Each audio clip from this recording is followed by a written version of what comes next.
maxaa dhici karaya haddii uu hirgalo isbahaysiga Sacuudiga, Masar iyo Soomaaliya? Geeska Afrika wuxuu galay marxalad cusub, isbahaysiyo cusub, dana isdiidan iyo quwada caalam oo isha ku haya marinbiyoodka ugu xasaasisan adduunka maalmahan ee badda cas iyo gacanka cadmeed. Maxaa isbahaysigani dhaliyay?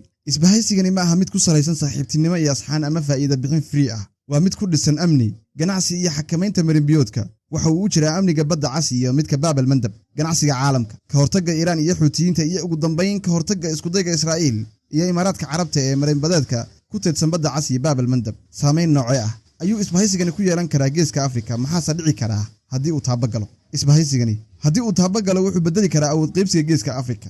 waxaana dhici karaa in Soomaaliya baddeedu noqoto mid amni ah iyo in dawladda Soomaaliya oo talada san la dhaafiyo ay markan u baxsato istaraatiijiyadda ay ku taalo. Itoobiya haddaan ka eegnana, dhanka Itoobiya wuxuu isbahaysigani ku yahay cadaadis cusub, gaar ahaan damaceedii xaqdarrada ahaa ee dhanka badda la xiriiray. Jabuuti laftigeeda isbahaysigani ma mahadinayso oo waxay wajahaysaa tartanbadeed geeska ah. Isbahaysiga Soomaaliya ay la gashay saddexdan waddan, Masar, Sacuudi Carabiya, muxuu saameyn ku yeelanayaa Somaliland? Marka lagu eego indhaha isbahaysigan, Somaliland waxay gelaysaa marxalad hubanti la'aan ah iyo go'doon siyaasadeed. waxaynu arrinka ku salaynaynaa Sacuudi iyo Masar waa wadamada ugu xooga badan jaamacadda Carabta iyo foolaadka dalalka Islaamka ah. wuxuu isbahaysigani qaybta ay ka yihiin taageero weyn u muujin doonaa midnimada Soomaaliya. waana wejiga kale haddii aynu dhanka kale ka eegnana oo weji kale u bedelnana, dekadda Berbera xoolaha ugu badan waxa ka soo dhoofsada Sacuudi Carabiya. waxaana laga yaabaa in Sacuudigu uu isticmaalo kaar cadaadis xoolihii uu ka soo dhoofsan jiray Berbera, taasoo sababi karta hoos u dhac weyn oo ku yimaada dakhliga iyo dhaqaalaha Somaliland. ugu dambeynna, haddii dalalkan ay qaataan in awood military lagu galab istaaga Soomaaliya si meesha looga saaro awoodda ka baxsan dawladda dhexe, taasoo macquulnimadeedu yar tahay ama yar adag tahay, waxaa laga yaabaa ama ay u badan tahay in Imaaraadka oo gacanta ku haya mashaariic waaweyn oo Somaliland ka socda, kabana miisaaniyadda ciidamada Somaliland uu ka hilhisho oo xamaantiisa ka qaata Somaliland, isaga oo ka ba'aya cadaadiska uga imaanaya wadamada Carabta, gaar ahaan Sacuudi Carabiya oo aynu Somaliland ka aragno wixii Yemen ka dhacay. inkasta oo suurtagalnimada arrinkaasina ay yar adag tahay. Israa'iil iyo badda cas. Isbahaysigani caqabad buu ku yahay Israa'iil iyo danaheedii badda cas. Isbahaysigani wuxuu caqabada ugu weyn ku yahay hamiga Israa'iil ee badda cas. maxay Israa'iil rabtaa? Israa'iil waxay rabtaa marinbadeed iyo joogitaan gacanka cadmeed, saameyn amni oo badda ah.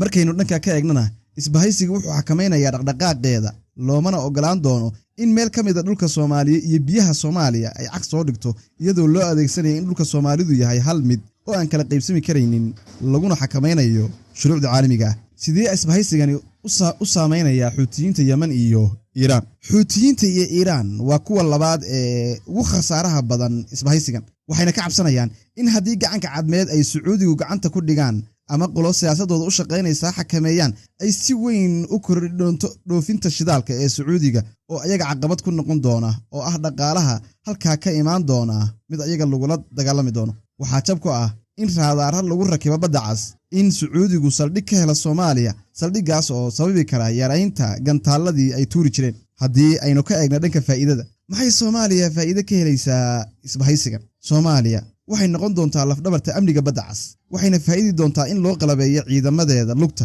iyo kuwa baddaba, inay maamusho xeebteeda oo aanay shisheeye kale u gacan gelin, maalgashi toos oo Sacuudiga fuliyo, iyo ugu dambeyn miisaan caalami ah. aan ku soo xiro, Sacuudigu wuxuu doonayaa Soomaaliya. haddaba waa meelahee aagga Sacuudiga uu rabo inuu dego oo uu yeesho? dekadaha aynu maqalnay ee la saadaalinaya in Sacuudigu raba inuu maamulo waxa u horeysa dekadda caasimadda Muqdisho. wuxuu rabaa in Turkida uu kala wareego kolka uu dhammaado qandaraaskooda. wuxuu qudareynayaa inay noqoto xaruntiisa ugu weyn. Laasqoray ayaa sidoo kale la sheegayaa inuu ka raadinayo saldhig ciidan. xalay waxaa heshiis kala saxiixday wasiirka gaashaandhigga Soomaaliya Axmed Fiqi iyo dawladda yar ee Qatar. su'aashuuse waa, Qatar ma buuxin kartaa booskii Imaaraadka? Qatar waxay sheegtay inay ka taageerayso dawladda dhexe ee dhinaca tababarka ciidamada. Isbahaysigani ma aha mid ku eg maanta, balse waa mid qeexaya mustaqbalka Geeska Afrika.